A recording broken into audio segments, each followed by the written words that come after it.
15,000 साल पहले हिमालय की ऊंची चोटियों में एक योगी प्रकट हुए। कोई नहीं जानता था कि वे कहां से आए हैं। उनके अतीत की कोई जानकारी नहीं थी, तो लोग उनके आसपास इकट्ठे हो गए क्योंकि उनकी उपस्थिति इतनी जबरदस्त थी। लोगों का एक बड़ा समूह इकट्ठा हो गया। उन्हें उम्मीद थी कि वे कुछ बोलेंगे, कुछ करेंगे। उन्होंने न तो कुछ किया, ना ही कुछ बोले, बस बैठे रहे। अगर मैं यहां 2 घंटे तक बस बैठा रहूं तो मैं कल्पना कर सकता हूं 15 मिनट में पिछली लाइन में बैठे लोग, और वे धीरे धीरे अब भी सिनेमा जा सकते हैं, चलो चले। अगर मैं 2 घंटे तक कुछ न बोलूं तो 90% लोग चले जाएंगे। अगर मैं 6 घंटे तक कुछ न बोलूं तो बस कुछ बहुत मजबूत लोग ही टिके रहेंगे, बाकी सब चले जाएंगे। यही उनके साथ हुआ। उन्होंने न तो कुछ किया, न ही कुछ बोले, बस बैठे रहे। एक दिन या एक हफ्ते नहीं, वे महीनों तक बस स्थिर बैठे रहे। सभी चमत्कार की उम्मीद कर रहे थे, कुछ नहीं हुआ, वे बस बैठे रहे। लेकिन वे एक बहुत बुनियादी चमत्कार नहीं समझ पाए, क्योंकि फिलहाल आपके शरीर की प्रकृति ऐसी है कि आपका अच्छा ध्यान रखा जा रहा है। आपने दोपहर में भोजन किया, शाम में शायद नाश्ता किया, और नींद न आने के लिए कॉफी भी पी, और शायद आपके बैग में भी कुछ है। कितनी चीजें हैं। इन सभी चीजों का ध्यान रखा जा रहा है, इसीलिए यह ठीक है। मान लीजिए हम आपको यहां 4 घंटे बिठा दें। सद्गुरु, कम से कम पानी? ठीक है, पानी पी लो। पानी पीने के बाद क्या आप यहां बैठ सकते हैं? सद्गुरु, ठीक है, वो करके आओ। सद्गुरु, ठीक है, अगर ये अनुमति दी तो अगली चीज बिना अनुमति के बस हो जाएगी। या दूसरे शब्दों में, जिसे आप शरीर कहते हैं, वो बस प्रक्रियाओं की एक श्रृंखला है। जब आप उनका ध्यान रखते हैं, सिर्फ तभी यह ठीक रहता है। अगर आप ध्यान न रखें तो आप देखेंगे ये क्या मुसीबत है।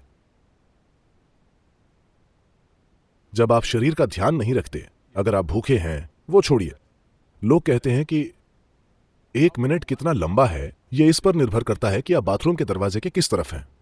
अंदर से कोई कहता है बस 1 मिनट, बाहर वो एक युग की तरह लगता है। ठीक है, क्योंकि शरीर की प्रकृति है। अगर आप इसका ध्यान न रखें तो यह बहुत बड़ी मजबूरी बन जाएगी और बहुत परेशान करेगी। पर वे बस बैठे रहे।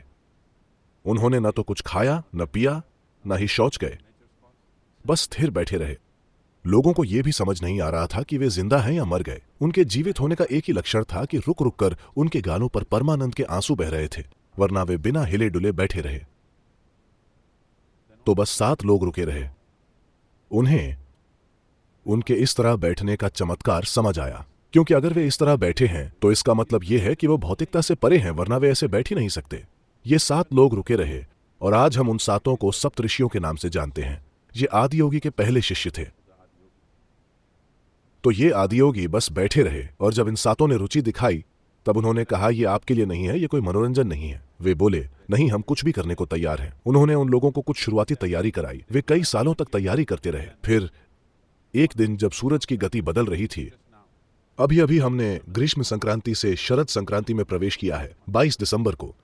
यह फिर से 21 जून को होगा, और ये 21 जून दुनिया के लिए बहुत ही महत्वपूर्ण है, क्योंकि इसी दिन आदियोगी ने दक्षिण की ओर मुड़कर शिक्षा देनी शुरू की थी। क्योंकि सूरज दक्षिण की ओर मुड़ गया तो वे भी दक्षिण की ओर मुड़ गए और इंसान होने का यंत्र विज्ञान समझाने लगे।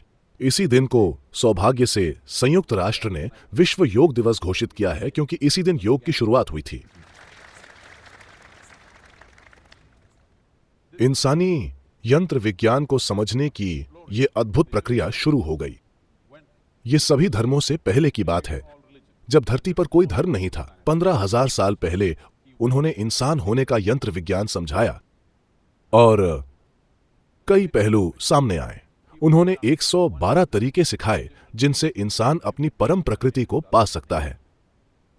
और जब लोगों ने पूछा, विशेष रूप से उनकी पत्नी पार्वती ने पूछा कि सिर्फ 112 क्यों, और क्यों नहीं, वे बोले, अगर आप शरीर में हैं तो सिर्फ 112 तरीके हैं। अगर आप शरीर से परे हैं तो इस सृष्टि में जितने परमाणु हैं उतने मार्ग हैं, अगर आप खोज करना चाहते हैं तो। लेकिन अगर आप शरीर में हैं तो सिर्फ 112 तरीके हैं। और पूरा योग विज्ञान आज भी यही मानता है, क्योंकि कोई भी नए तरीके नहीं ढूंढ पाया है। कितने ही योगियों ने लाखों अलग अलग तरीकों से खोज की है, लेकिन और कोई मार्ग नहीं है। इस शरीर में 112 तरीके ही हैं जिनसे आप वहां पहुंच सकते हैं।